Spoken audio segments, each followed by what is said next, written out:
Assalamualaikum warahmatullahi wabarakatuh. Perkenalkan, nama saya Ira Aulensia dengan NPM 2021020403. Saya dari Prodi Hukum Tata Negara kelas A. Di sini saya akan mempresentasikan hasil makalah saya yang berjudul Tafsir Ayat dan Hadis Ahkam tentang hak asasi manusia. Langsung saja pada materi tafsir ayat dan hadis ahkam mengenai hak asasi manusia. Yang pertama ini ada Quran Surah Al-Baqarah ayat 45 yang berbunyi, A'udzubillahi minasyaitonirrajim. Bismillahirrahmanirrahim. Wa katabna 'alaihim fiha anan nafsa bin nafsi wal aina bil aini wal anfa bil anfi wal uzuna bil uzuni wasinna bisinni wal juruha qisas.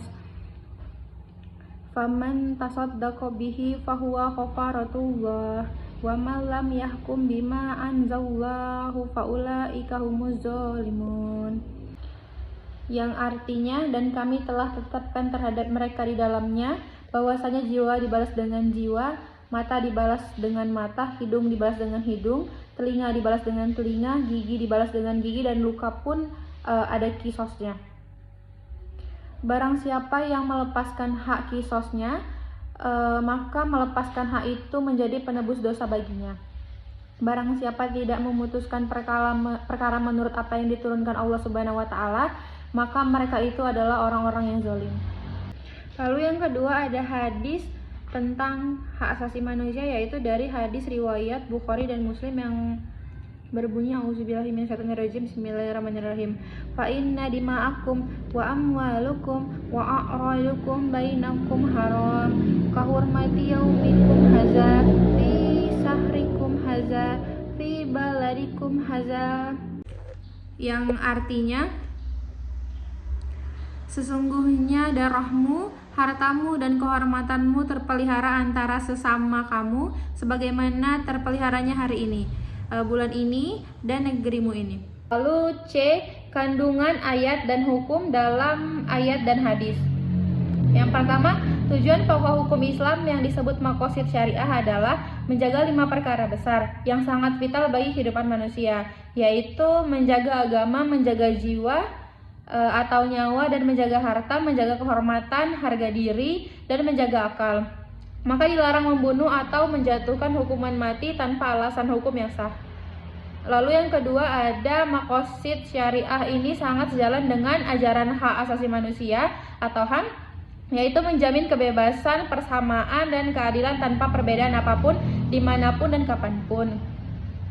Lalu yang ketiga ada prinsip pokok hak asasi manusia juga dapat dalam Piagam Madinah yang menyatakan bahwa yang pertama, semua pemeluk agama adalah satu walaupun mereka berbeda suku dan bangsa. Yang kedua, hubungan antara komunitas muslim dan non-muslim didasarkan pada prinsip-prinsip interaksi secara baik dengan sesama tetangga, saling membantu dalam menghadapi musuh bersama, membela mereka yang teraniaya, saling menasehati, dan menghormati kebebasan beragama.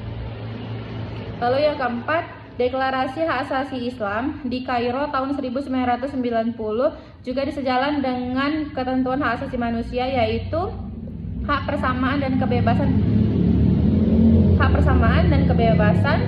hak hidup, hak perlindungan diri, hak kehormatan pribadi, hak berkeluarga, hak kesetaraan wanita dan pria, hak anak dari orang tua, pendidikan, kebebasan beragama, kebebasan mencari suaka, memperoleh pekerjaan, memperoleh perlakuan sama, kepemilikan, dan hak tahanan narapidana.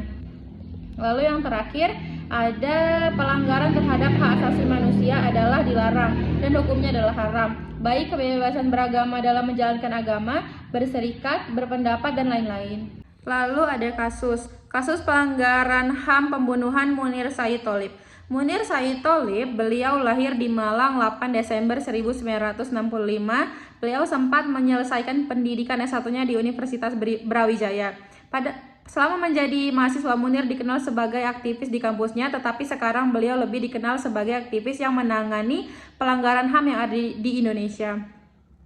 Pada tanggal 7 Desember 2004, Munir berencana untuk meneruskan pendidikan S2-nya di Belanda. Akan tetapi di perjalanan menuju Belanda, tepatnya di Bandara Amsterdam.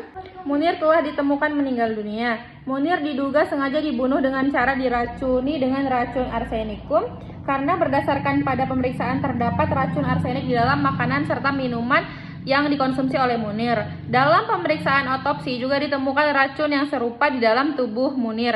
Berdasarkan fakta-fakta yang telah ditemukan dan dikumpulkan, dapat disimpulkan bahwa Munir meninggal karena disengaja dibunuh dengan diracuni. Munir adalah salah seorang aktivis HAM yang cukup berpengaruh di Indonesia. Para aktivis HAM seringkali terancam keselamatannya karena pemikiran mereka yang sering sekali berseberangan dengan pemerintahan. Oleh karena itu, tidak heran jika kasus kematian Munir terlihat cukup janggal. Besar kemungkinan kaum penguasa juga ikut campur dalam kasus ini. Sekian dari presentasi saya. Apabila ada kesalahan, saya mohon maaf. Saya akhiri. Wabillahi taufiq wal hidayah. Wassalamualaikum warahmatullahi wabarakatuh. Terima kasih.